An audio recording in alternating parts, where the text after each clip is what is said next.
John Wayne Gacey was born in Chicago, Illinois in 1942. He was the second of three children born to John Stanley Gacey and his wife Marion Robinson.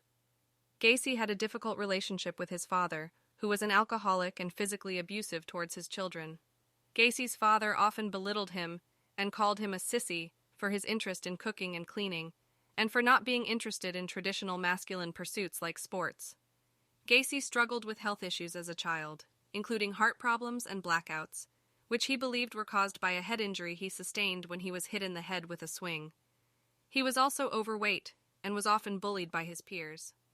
Despite this, he was an active member of his community and participated in many activities, including being a member of his school's drama club and a Boy Scout. As a young adult, Gacey married and had two children. He worked as a manager of 3 Kentucky Fried Chicken restaurants in the Chicago area and became involved in local politics. In 1968, he was convicted of sexually assaulting a teenage boy and served 18 months in prison. After his release from prison, Gacey began his killing spree. He would lure young men and boys to his home, promising them work or money, and then strangle them with a rope or a board while sexually assaulting them. He buried most of his victims in the crawlspace under his house or in a nearby river. Gacey was able to maintain a facade of normalcy in his community, often entertaining guests with cookouts and parties at his home. He even appeared in local parades as a clown named Pogo. He used his clown persona to perform at charity events and children's parties, which allowed him to have access to children and young people.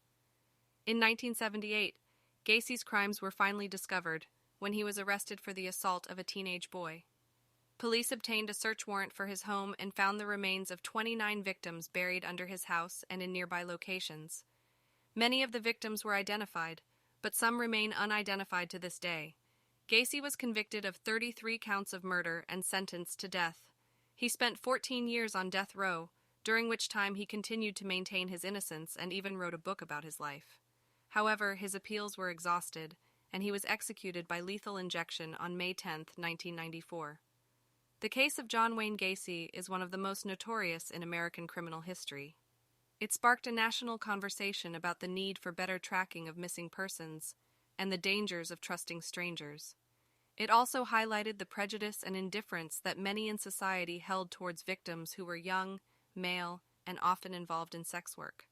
Many of Gacey's victims were able to be identified only through DNA testing and other forensic techniques, which were not available at the time of his crimes.